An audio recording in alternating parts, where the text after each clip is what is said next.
Good morning, students. In today's session, we will discuss about the election commission. We will discuss about the formation of the election commission and various functions of the election commission. So we start today's topic with independent election commission. So today's topic is independent election commission. In this topic, we will cover the composition of election commission, the formation of election commission, and various functions of the election commission. So first, let's talk about the article. So Article 324 of our Constitution. Article 324 of our Constitution deals with the independent election commission. So if you have a question, which article of Indian Constitution deal with the independent election commission, your answer is Article 324. So when Election Commission of India was formed, so on 25th Jan 1950,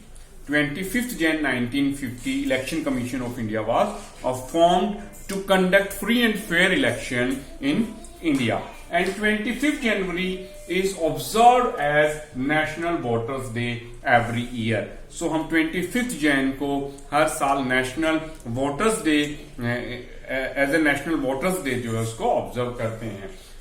So formed on 25th Jan 1950. So what are the main functions of election commission? In one line, if we say that what are the main function of election commission?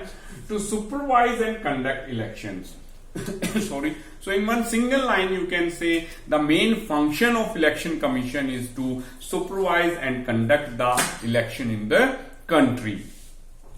Then we will talk about the composition of the election commission. What is the composition of the election commission basically? If we talk about the composition of the election commission, we have a chief election commissioner plus 2 election commissioners. 1 chief election commissioner and 2 election commissioners. So the total strength of the election commission is 3. अगर हम total strength की बात करें election commission की, वो कितनी है? 3 है, जिसमें there is 1 chief election commissioner and 2 other commissioners. But all the 3 members of election commissioner have equal power. अगर हम पावर की बात करें तो जैसे आपको देखने में लग रहा है कि chief election commissioner, 2 election commissioner, यहां से आपको लग रहा होगा कि election commissioner has more power over the 2 election commissioners, but ऐसा नहीं है.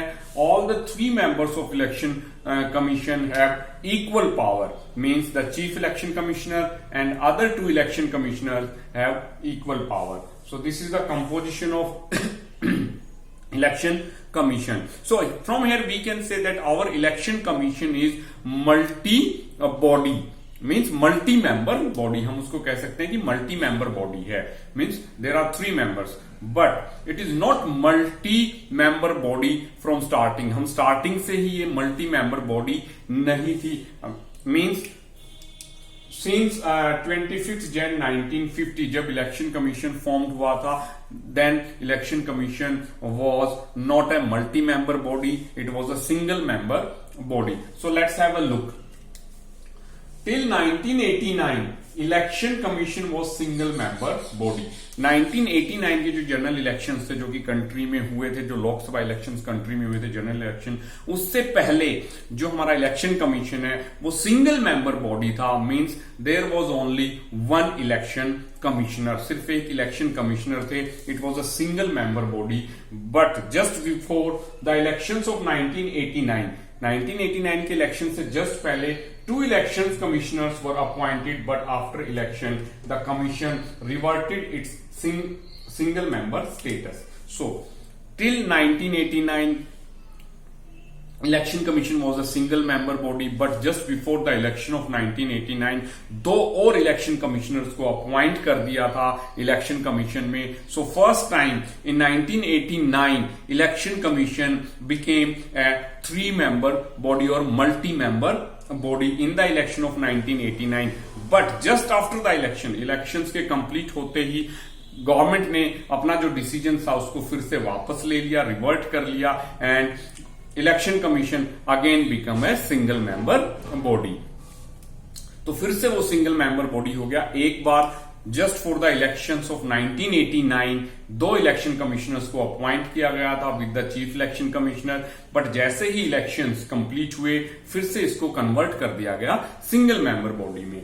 But in 1993 two election commissioners were again appointed and commission become multi-member body। but 1993 में फिर से दो जो इलेक्शन कमिश्नर्स हैं उनको अपॉइंट किया गया इलेक्शन कमीशन में, and again election commission become a multi member body. और 1993 से लेकर आज तक till if we talk about election commission is a multi member body. What is the strength of election commission? 3, 1 chief election commissioner and 2 other election commissioners। so 1993 से लेकर अब तक we have a multi-member election commission, so this is all about the composition of election commission। then we talk about the tenure।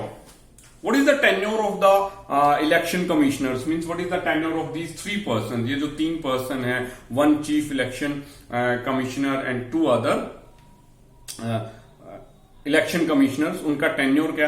सबसे पहले मैं आपको बताऊंगा कि करंट जो हमारे चीफ इलेक्शन कमिश्नर हैं वो मिस्टर सुनील अरोड़ा हैं, जिन्होंने अभी लास्ट मंथ में ही एक प्रेस कॉन्फ्रेंस भी की थी regarding Bihar legislative state legislative assembly elections को लेकर। वो टीवी पर आए थे और उन्होंने एक प्रेस कॉन्फ्रेंस भी की थी जिसमें उन्होंने पूरी जो उनकी प्रिपरेशंस हैं फॉर बिहार इलेक्शन उसको ब्रीफ किया था in front of media, because in this COVID-19 pandemic period it is quite difficult for the election commission to conduct the election at a state level. बहुत ज्यादा डिफिकल्ट है election commission के लिए, because we have to maintain the social distancing also, but we have to also conduct the elections. तो अपनी preparations को लेकर क्या क्या प्रिपरेशंस उन्होंने की हैं फॉर द बिहार इलेक्शन उन्होंने ब्रीफ किया था in front of media.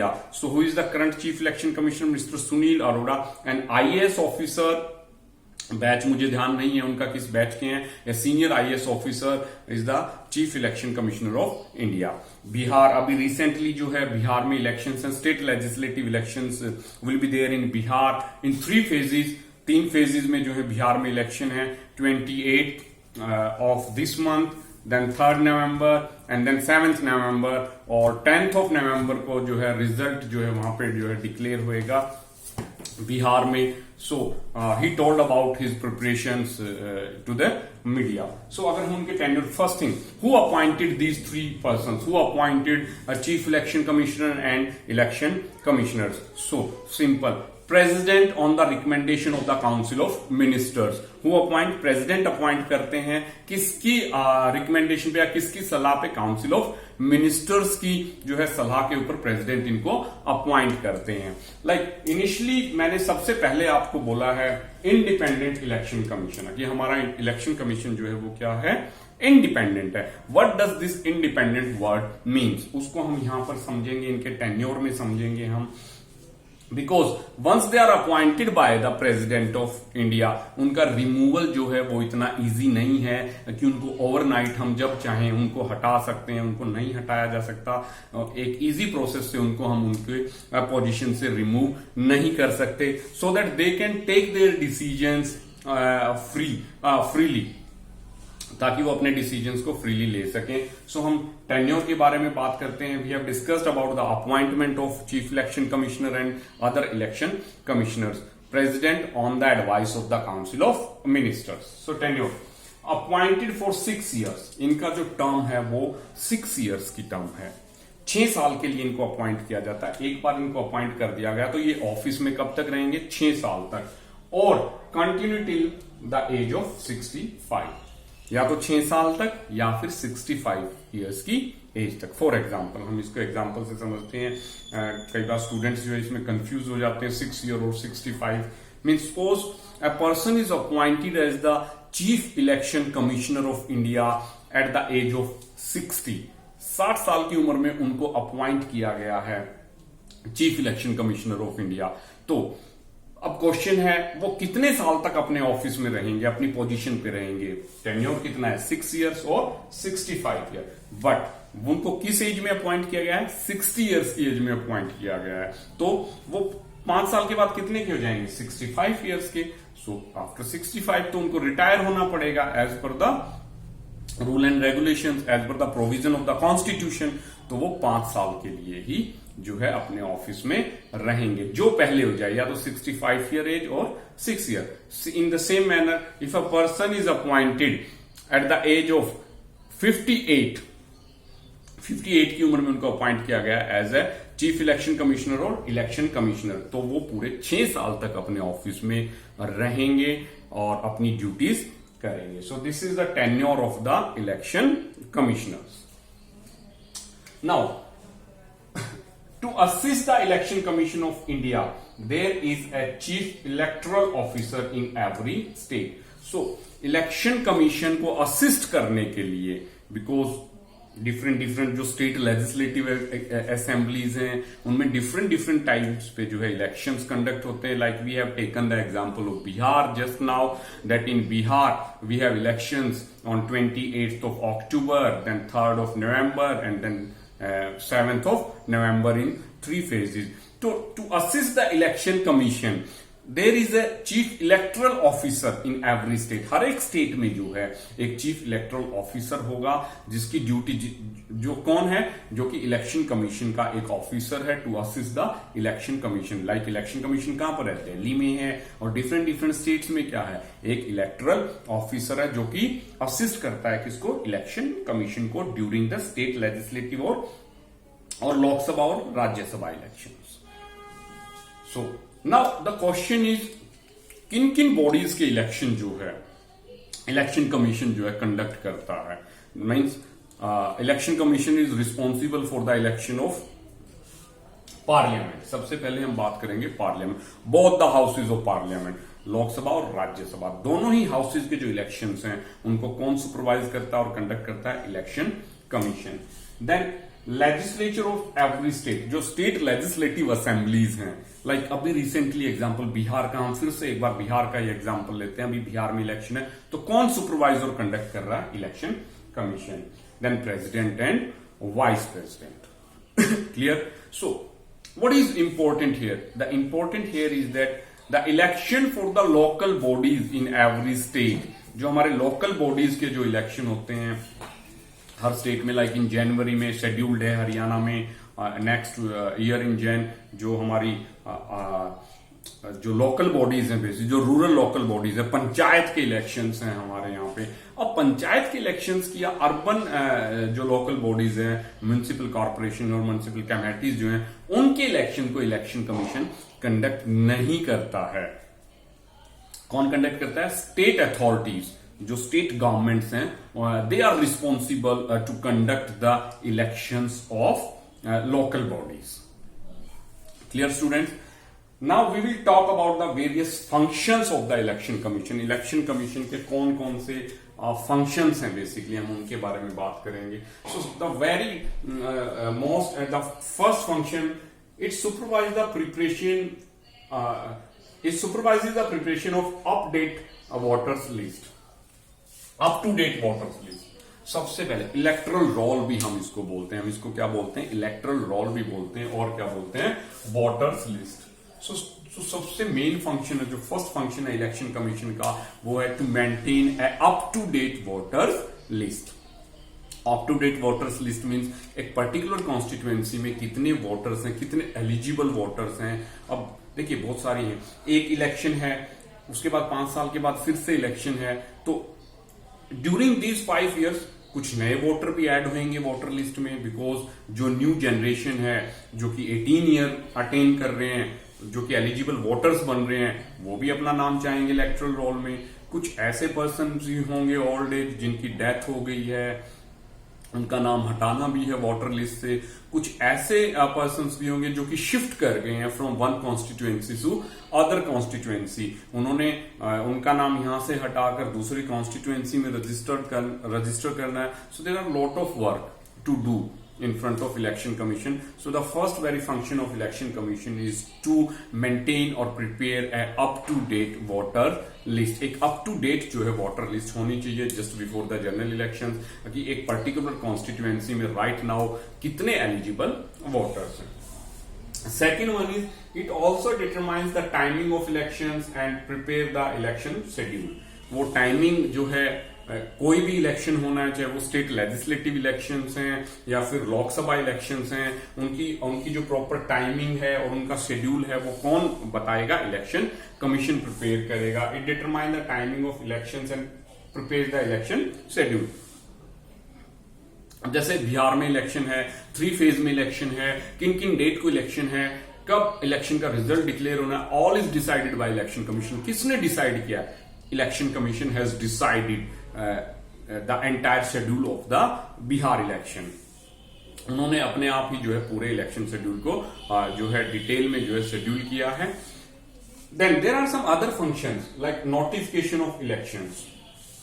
Notification of elections को रिलीज करना, like once they make the schedule, जब वो एक बार शेड्यूल बना लेते हैं इलेक्शन का कि कितने फेज में किस किस डेट को होगा, फिर वो नोटिफिकेशन रिलीज करते हैं for the knowledge of the general public और for the knowledge of the voters कि भाई इन डेट को we are going to conduct election in this states और in a particular state. Then nomination dates, भाई जो candidate election contest करेंगे, the candidate who are going to contest the election, उनकी nomination dates क्या होंगी, means किस date से वो नॉमिनेशन स्टार्ट कर सकते हैं, लास्ट डेट क्या है नॉमिनेशन की. नॉमिनेशन मीन्स कि वो फॉर्म फिल करना है. हम भी जब किसी जॉब के लिए अप्लाई करते हैं तो we have to fill a form, हमें एक फॉर्म फिल करना होता है. एंड जब हम वो फॉर्म फिल करते हैं तो उसमें क्या है, स्टार्टिंग डेट भी होती है फॉर्म फिल करने की और लास्ट डेट भी. Like after your 12th you are going to take part in various competitive exams, तो उनकी नोटिफिकेशंस आएंगी ना, आप न्यूज़पेपर में उनकी नोटिफिकेशंस देखेंगे. And notification have all the detail about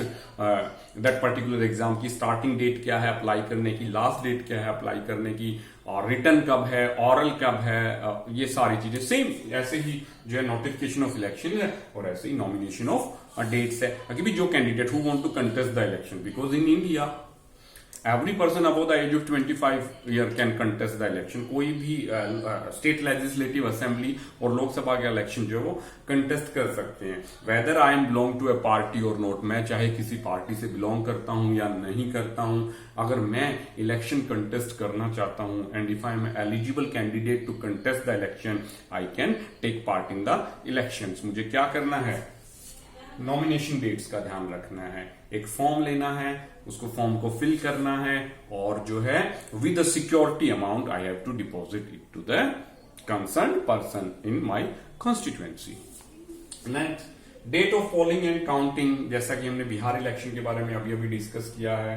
declaration of the result etcetera, these are the various functions of the election commission. Now the election commission has the power to take decision to ensure a free and fair poll. So it is also the responsibility of the election commission to conduct a free and fair election in the country. ये भी एक बहुत बड़ी responsibility election commission की है कि वो एक फ्री एंड फेयर इलेक्शन जो है कंडक्ट करें हमारी कंट्री में. तो उसके लिए क्या क्या दे हैव सम पावर्स, उनके पास पावर्स भी है, बिकॉज अथॉरिटी एंड रिस्पॉन्सिबिलिटी जो है दोनों पैरेलल चलती हैं. सिंपल सी बात है, ऐसा नहीं है कि उनके पास सिर्फ रिस्पॉन्सिबिलिटी है, अथॉरिटी नहीं है.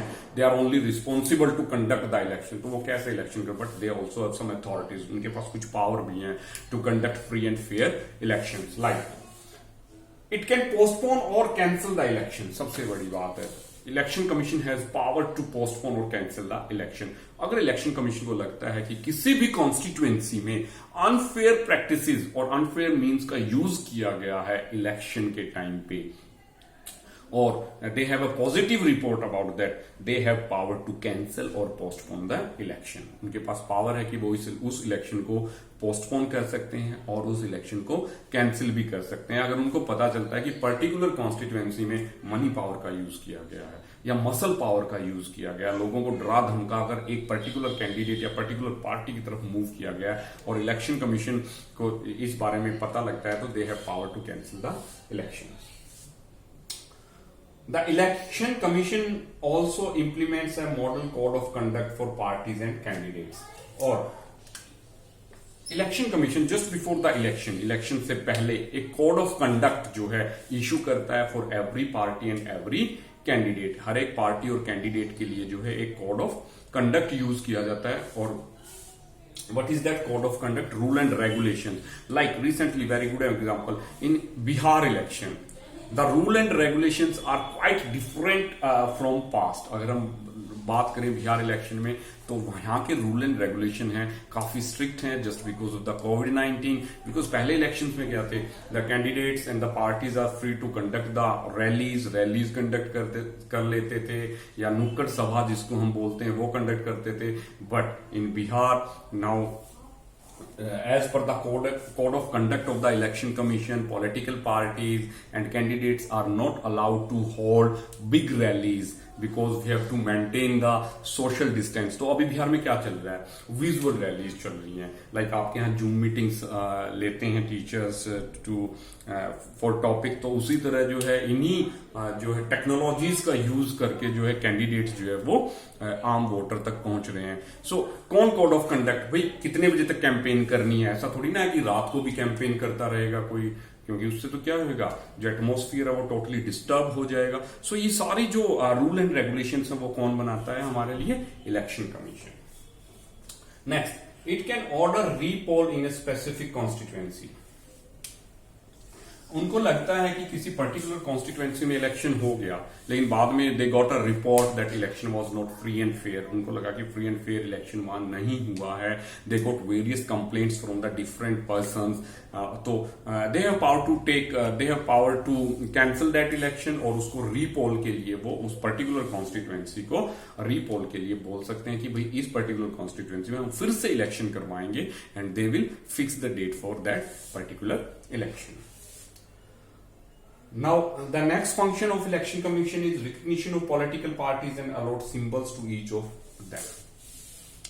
भाई जितनी भी पॉलिटिकल पार्टीज हैं, whether they are the state parties और नेशनल पार्टीज, उनकी जो रिकॉग्निशन है या उनकी जो रजिस्ट्रेशन है या फिर उनको जो सिंबल्स अलॉट करने हैं डिफरेंट पार्टीज को, वो कौन करता है, इलेक्शन कमीशन अपॉइंट करता है उनको अपने सिंबल्स. लाइक कांग्रेस है लाइक दिस सिंगल हाथ का निशान है, बीजेपी हैज लोटस फ्लावर, कमल है. Different parties have different kind of symbols which they use for the elections. So who issues the symbols?